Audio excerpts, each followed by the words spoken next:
ओम नमो भगवते वासुदेवाय नमः। आप सभी का मेरे YouTube चैनल भक्ति सागर में पुनः स्वागत है।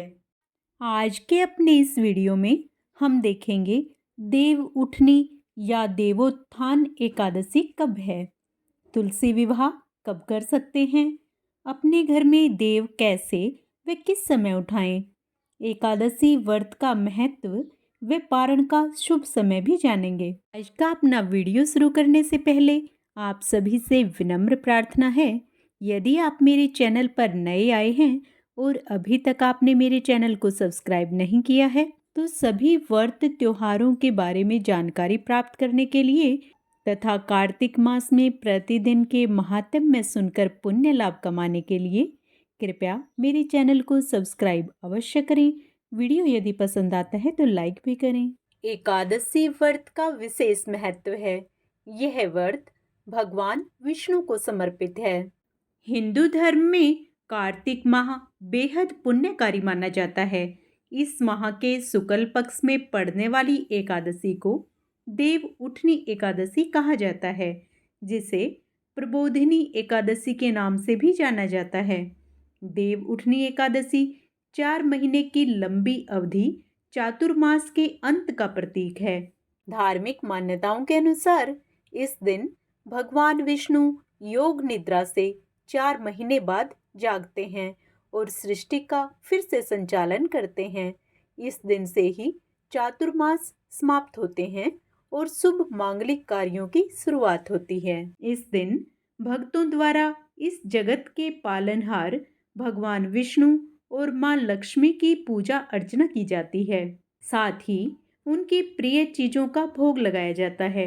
कहा जाता है कि इस दिन सच्चे मन से भगवान विष्णु की उपासना करने तथा दीन दुखी निर्धन लोगों को दान देने से साधक को भगवान नारायण की कृपा प्राप्त होती है। इस शुभ तिथि पर साधक व्रत रखते हैं और विशेष चीजों का दान देते हैं। साथ ही विधि पूर्वक भगवान विष्णु और मां लक्ष्मी की पूजा अर्चना करते हैं।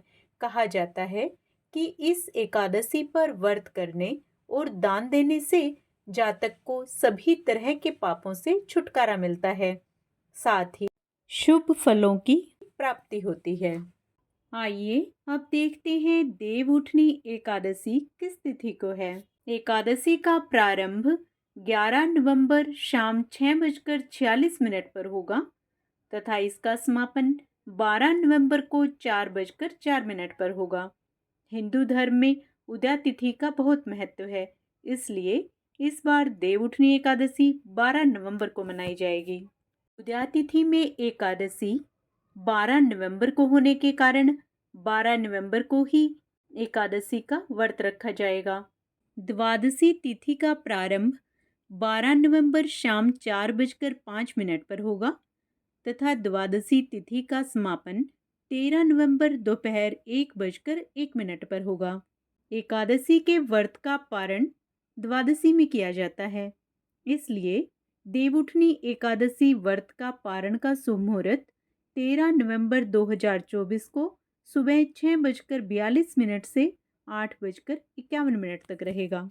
देवउठनी एकादशी पर इस साल रवि योग व सर्वार्थ सिद्धि योग का शुभ संयोग बन रहा है। ज्योतिष शास्त्र में इन योगों को अत्यंत शुभ फलदायी माना गया है।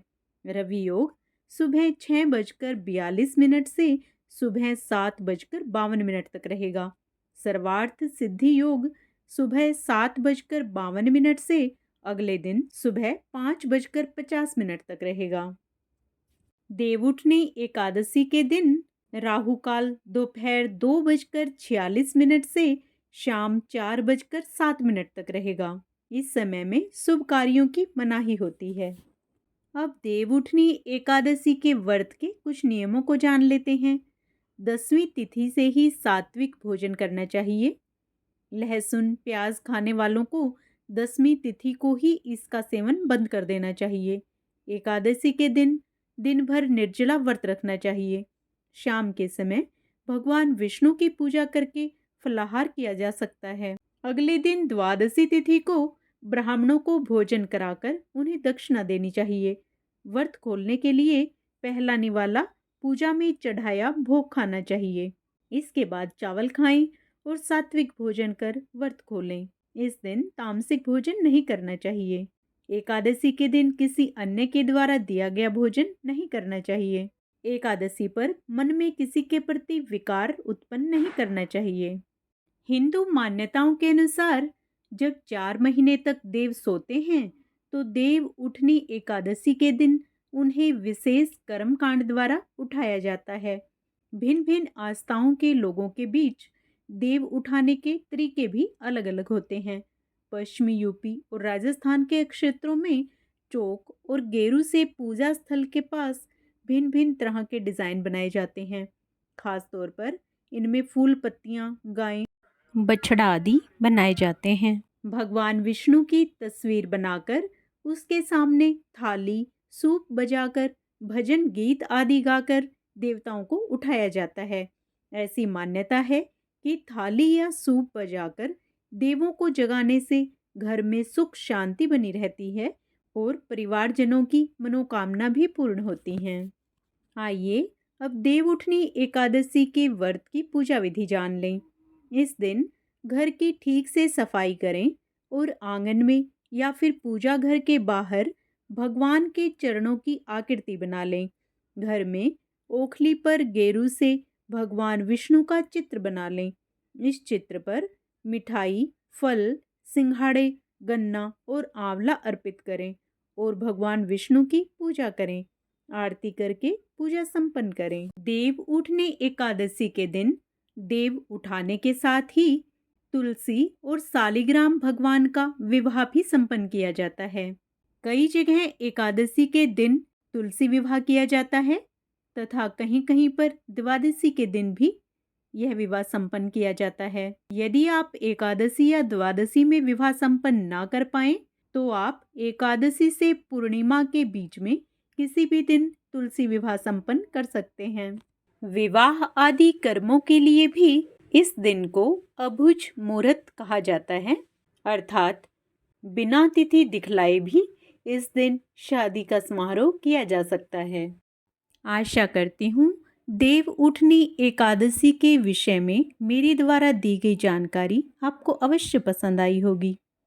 कमेंट में ओम नमो भगवते वासुदेवाय लिखना न भूलें। तुलसी विवाह से संबंधित जानकारी हम अपने अगले वीडियो में देंगे, उसे भी आप अवश्य देखें।